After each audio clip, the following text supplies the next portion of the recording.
So I went to the location and I sat down and I yelled out, "Busted!" really loudly. It was raining, I was sopping wet, it was very dark. I mean, I had my head torch and everything. And so then I sat as silently as I could and waited, and nothing happened. There was nothing. So it felt like 5 minutes, but maybe it was just a minute or so later. I yell out, "Busted!" even louder. Nothing. I sat there for another 5-10 minutes, intermittently making our agreed form of communication that would bring her to this spot. And eventually I just gave up and I thought, oh, look, I've been stitched up. Like, we've only met once before, and it was a long meeting that we had, and this is where we'd arrange all this. And so I just thought, oh, look, it's probably best that I just hike about halfway back and pitch a tent somewhere and, you know, maybe try another time. So I get up, turn around, right there, right in front of my face is Kirsty. And looking just, like if you've ever encountered a really large bull in a paddock that hasn't charged, they're just so they're just so large and powerful and unfazed. You know that you can just be just crushed in an instant, and she was right there. Like I'm sort of like so tall, I'm sort of looking up like this, and immediately my heart just started thumping. It's sort of the, these like low frequencies just passing through me, and like I'm tremoring on the ends of those waves, and so I sat back down, and then Kirsty kind of sat more or less cross-legged, all the black hair and the whole, like, just right there in front of me. And so I tried to make some small talk. I kind of said, about the weather changing, and I just got stone cold silence. She was sort of just staring into my soul, and I said a few things, and I actually felt for a second, I was like, have I actually been deceived? Like, am I going to be eaten, or is this all sort of an elaborate hoax, and I am the prey, and I'm staring death in the face, and so I didn't know what to do. Kirsty wasn't making any conversation, wasn't making any noises, just super calm. I could hear breathing, actually, but I felt nervous, so I just went ahead and asked the question from my subscriber. And so I said, okay, look, AT wants to know, how long do Yowies live for, and is it the same as human beings? And then for the first time, Kirsty stopped staring me through the eyes. I don't want to even say in the eyes, through the eyes, and just looked down on the ground for a period of time. And I thought, this is sort of hopeful, at least there's some response. And then she answered. And so, for the sake of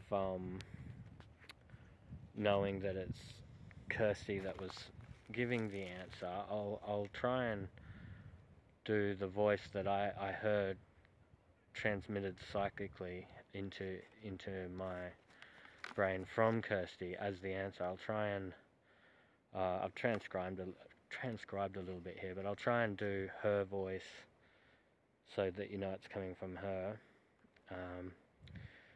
And so this is what Kirsty said as a response. He said, "Hello, Andrew. Thank you for your question. I suppose you're expecting some type of trope about time being a human construct, counting the shadows of elliptical orbits. That's not the case, Andrew. I'm a living organism. I both suffer and perish, as do you. I just happen to live a slightly longer life.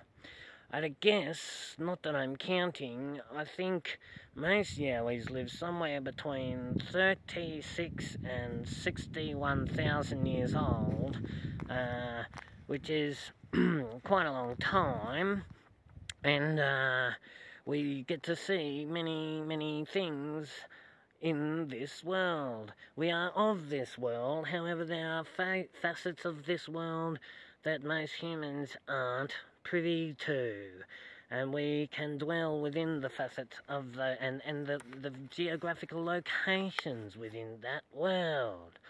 Sorry about the voice, it's just, this is Kirsty's voice, it's kind of annoying that this is me speaking now.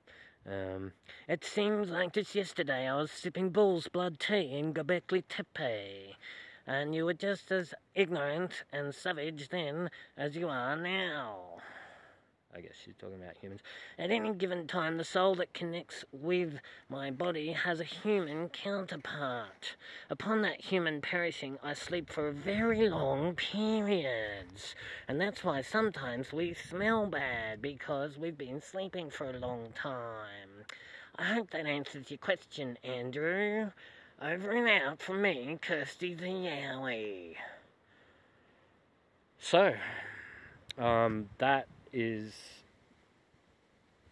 Kirsty's answer, and I can assure you with every bone in my body, I think mostly in the hands and the feet, every bone in my body, that I have nothing to do with that answer. It's not what I would have guessed, and so that's Kirsty's answer. I have so many questions of my own for Kirsty. Very curious about Yowies, and now that I have this opportunity to converse directly with one of the big Yowies, there's so much that I want to know, particularly after she said that she's lived for quite a long time. However, when I tried to ask some of my own, it went back to the stonewall silence. So I think answering questions consumes some type of energy of which they sort of regulate,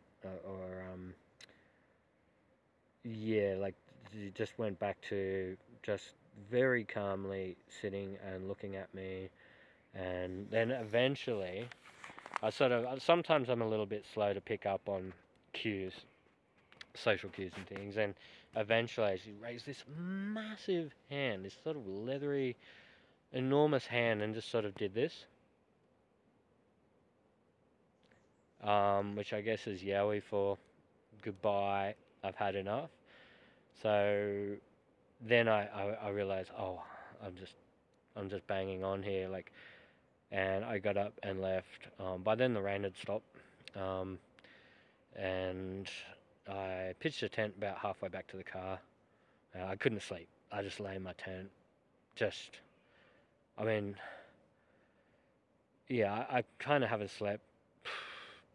I went for a surf, and the swell wasn't what it was supposed to be. The wind was all the same, and there was all these, like, middle-aged numpties just hustling for little sloppy nothing burgers, and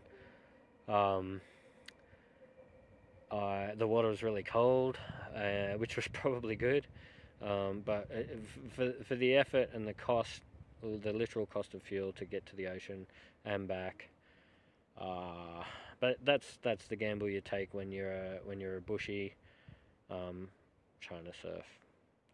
Anyhow, over and out. See you next time. Bye.